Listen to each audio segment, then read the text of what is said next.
Je vais essayer de résumer. Alors, bonjour à tous. Je m'appelle Alexia.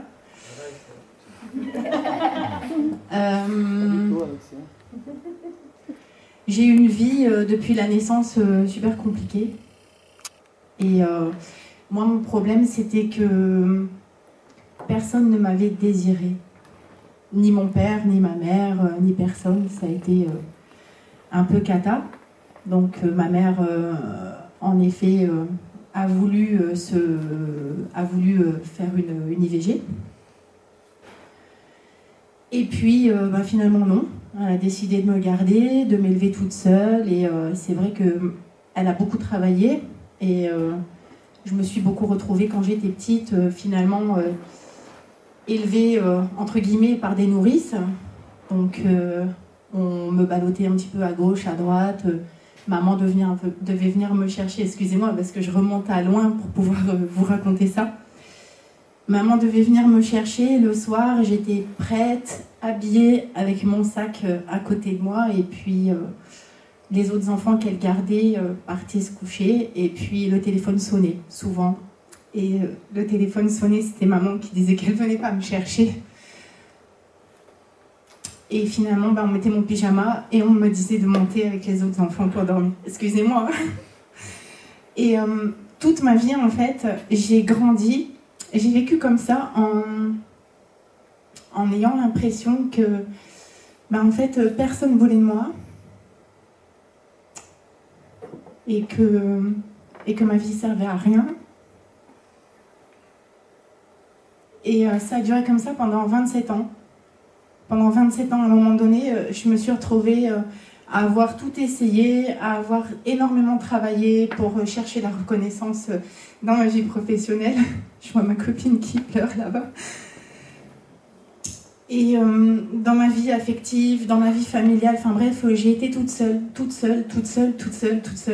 Et je me suis battue, je me suis bagarrée parce que j'ai dit non, je ne vais pas me laisser couler comme les autres. Je ne vais pas me laisser couler, je ne vais pas avoir la même vie chaotique que celle que ma maman a eue. Et j'ai toujours su au fond de moi qu'un jour, il y a quelque chose qui arriverait. J'étais pas heureuse, j'ai tout fait pour être heureuse, alors que j'étais dans des soirées à boire, à danser, à faire toutes sortes de bêtises qu'on peut faire quand on est perdu et qu'on essaie de remplir un vide. Je me suis retrouvée, je ne sais plus où j'en étais, je me suis retrouvée vraiment dans une situation à l'âge de 27 ans. Je venais d'emménager dans le sud de la France puisque je venais du nord et je suis arrivée à Cannes. Et un jour, j'étais dans un cybercafé et j'étais en train de pleurer ma misère. J'étais complètement désespérée, je ne savais vraiment plus quoi faire pour pouvoir être heureuse. Il n'y avait rien à faire, je ne me sentais pas aimée, je me sentais seule, je réussissais jamais rien. Et il n'y avait jamais personne pour m'aider. Je rentrais chez moi, j'avais des grosses crises d'angoisse, des fois des jours où je ne pouvais même pas me lever, tellement j'étais angoissée, paniquée, seule et malheureuse. Et puis, alors que j'étais en train de déverser toute ma misère, toutes ces larmes qui sortaient et qui ne pouvaient plus, c'était comme un flot, ça ne pouvait plus s'arrêter, il y a une dame que je ne connaissais pas, qui s'est approchée de moi et qui est venue me parler pour me consoler. Et elle m'a dit, mais... pourquoi est-ce que vous vous mettez dans un état pareil? Mais vous ne savez pas que Dieu existe et que Jésus vous aime. Alors là, bon, j'ai eu un peu peur. Première réaction. Vous êtes témoin de Jéhovah, mormone, vous faites partie de quelle secte? Et simplement, elle m'a rassurée en me racontant son témoignage. Elle m'a raconté vraiment que c'était une femme qui était divorcée, qui était seule avec 3 enfants, qui étaient délinquants, qui prenaient des drogues, qui buvaient, qui volaient des voitures. Et qu'un jour, ils étaient partis dans un camp de camping et puis qu'ils étaient revenus complètement transformés. Ils lui ont demandé pardon pour toutes les fois où ils lui ont manqué de respect. Ils lui ont dit, mais tu sais, on a rencontré Jésus et Jésus est vivant, il est vraiment ressuscité. Nous, on l'a rencontré et aujourd'hui, on te demande pardon parce qu'on s'est mal comporté et tout ça. Elle m'a raconté ça, je suis rentrée chez moi, j'ai dit, ok, bon, j'ai pris le risque de parler à Jésus. En fait, je lui ai dit, écoute, regarde ma vie, c'est une succession d'échecs, c'est que du malheur, c'est que de la solitude. Et si c'est vrai ce que cette dame elle a raconté, moi je voudrais bien que tu fasses la même chose dans ma vie. Donc, bon, bien évidemment, rebelle que j'étais, que je suis toujours un petit peu parfois, j'ai pas voulu aller à l'église, donc ça a pris 6 mois avant que j'aille à l'église. Elle m'avait laissé son numéro de téléphone, j'avais pas voulu donner le mien parce que j'avais pas envie d'être harcelée par une personne qui essaye de me faire rentrer dans un groupe, une communauté ou une secte. Et j'ai commencé à parler à Jésus toute seule.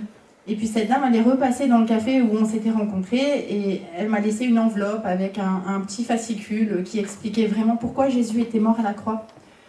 Et un évangile de Jean. Puis bon, je me suis dit, en fait, en temps normal, j'aurais pas lu ces fascicules, mais là, je les ai lus parce que j'avais été touchée d'avoir pleuré devant quelqu'un et que cette personne, elle repense à moi et qu'elle repasse et qu'elle laisse une enveloppe à mon attention. Peu importe ce qu'il y avait dans l'enveloppe, moi, j'étais waouh, c'était comme déjà une résurrection. Et puis, j'ai lu ce qu'il y avait écrit et en effet, c'était écrit que on a tous en nous un espèce de vide en forme de Dieu, et tant qu'on ne rentre pas dans cette relation avec Dieu, on essaye de remplir ce vide par un tas de trucs comme l'alcool, la drogue, les relations sexuelles et ces choses-là. Et puis on est satisfait sur le moment, et puis quelques heures après, ça passe. Donc à la fin, il y avait une prière pour demander pardon pour nos péchés. J'ai réalisé qu'en effet, je n'étais pas quelqu'un de si bien que ce que je pensais. Et j'ai demandé pardon à Dieu, j'ai demandé pardon à Jésus et j'ai ouvert la porte de mon cœur. Il est rentré, j'ai définitivement arrêté de pleurer. Et maintenant, je suis remplie, je me sens aimée, j'ai plein d'amis, j'ai une vraie famille, parce que Dieu nous donne une famille. Et il a vraiment complètement restauré ma vie, il m'a complètement changée, il m'a complètement ressuscité avec lui. Voilà, merci Seigneur.